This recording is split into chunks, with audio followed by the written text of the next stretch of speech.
This is a reading from the sermons of St. Alphonsus of Liguori for all the Sundays of the year. Sermon 12 for Septuagesima Sunday on the importance of salvation. He sent them into his vineyard. Matthew chapter 20, verse 2. The vines of the Lord are our souls, which he has given us to cultivate by good works, that we may one day be admitted into eternal glory.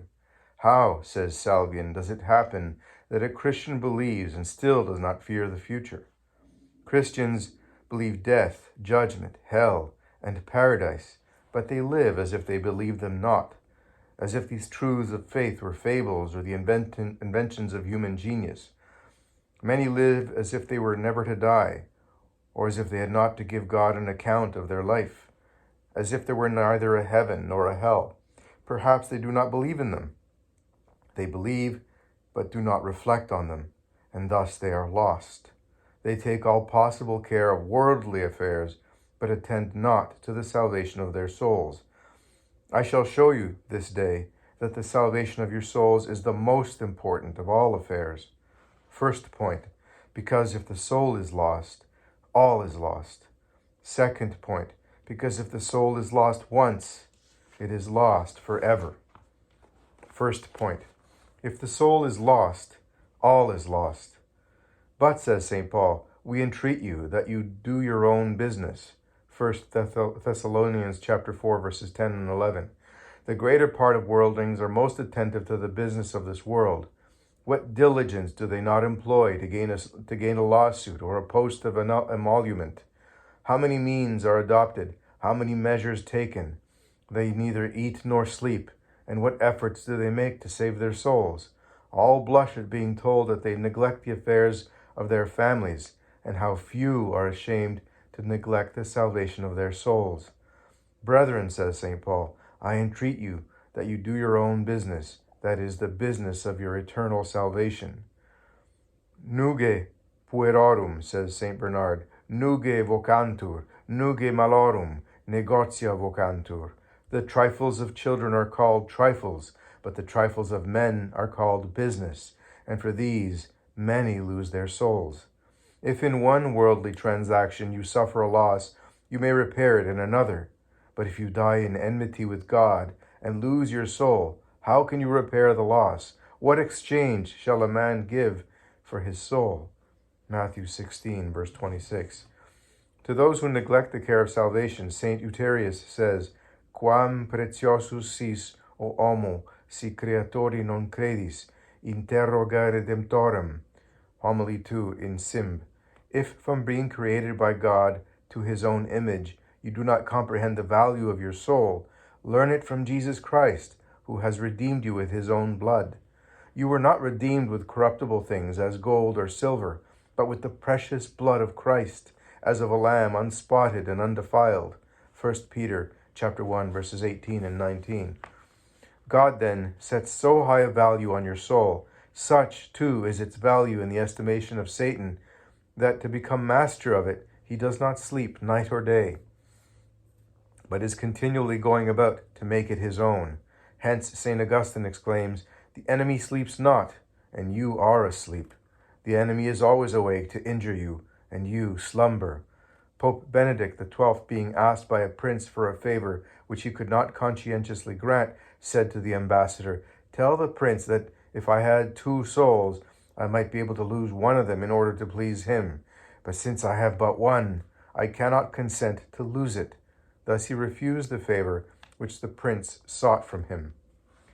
Brethren, remember that if you save your souls, your failure in every worldly transaction will be but of little importance. For if you are saved, you shall enjoy complete happiness for all eternity. But if you lose your souls, what will it profit you to have enjoyed all the riches, honors, and amusements of this world? If you lose your souls, all is lost. What doth it profit a man if he gain the whole world and suffer the loss of his own soul? Matthew chapter 16, verse 26. By this maxim, St. Ignatius of Loyola drew many souls to God, and among them the soul of St. Francis Xavier, who was then at Paris, and devoted his attention to the acquirement of worldly goods. One day St. Ignatius said to him, Francis, Whom do you serve? You serve the world, which is a traitor, that promises but does not perform. And if it should fulfill all its promises, how long do its goods last? Can they last longer than this life? And after death, what will they profit you if you shall not have saved your soul? He then reminded Francis of the maxims of the gospel. What doth it profit a man if he gains the whole world and suffer the loss of his own soul?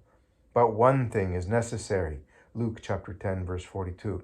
It is not necessary to become rich on this earth, to acquire honors and dignities, but it is necessary to save our souls, because unless we gain heaven, we shall be condemned to hell.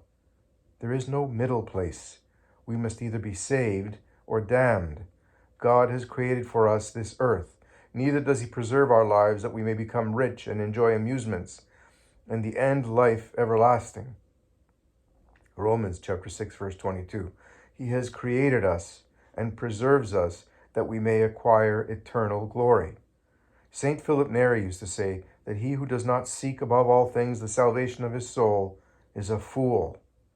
If on this earth there were two classes of men, one mortal and the other immortal, and if the former saw the latter entirely devoted to the acquisition of earthly goods, would they not exclaim, "O fools that you are, you have it in your power to secure the immense and eternal goods of paradise, and you lose your time in procuring the miserable goods of this earth, which shall end at death. And for these you expose yourselves to the danger of the eternal torments of hell. Leave to us, for whom all shall end at death, the care of these earthly things. But brethren, we are all immortal, and each of us shall be eternally happy or eternally miserable in the other life. But the misfortune of the greater part of mankind is that they are solicitous about the present and never think about the future.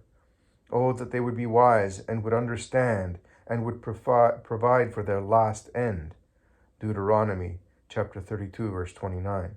Oh, that they knew how to detach themselves from present goods, which last but a short time, and to provide for what must happen after death, an eternal reign in heaven, or everlasting slavery in hell.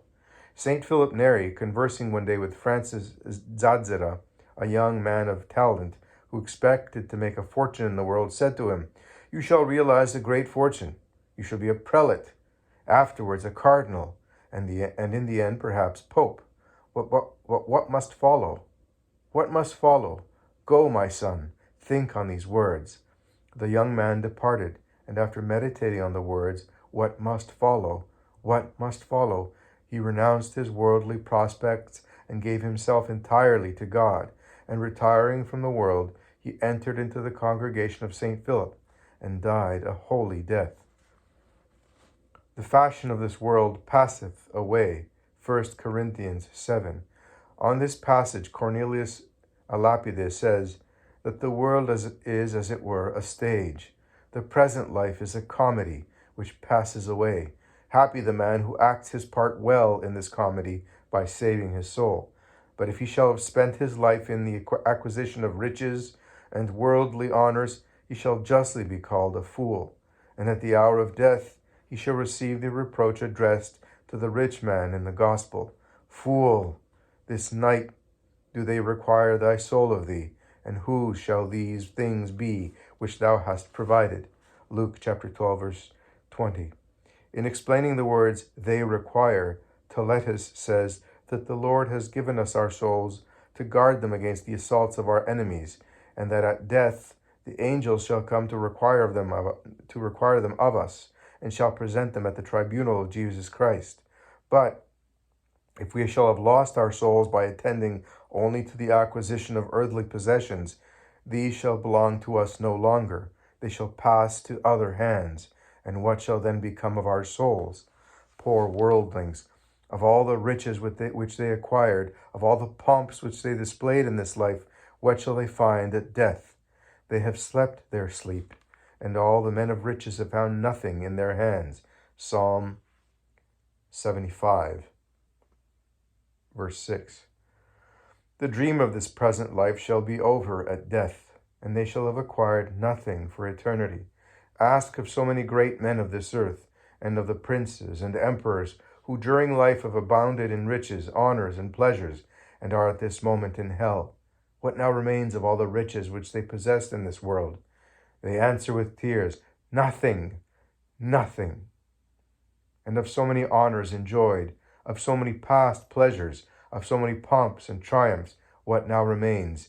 They answer with howling, nothing, nothing. Justly then has St. Francis Xavier said that in the world there is but one good and one evil.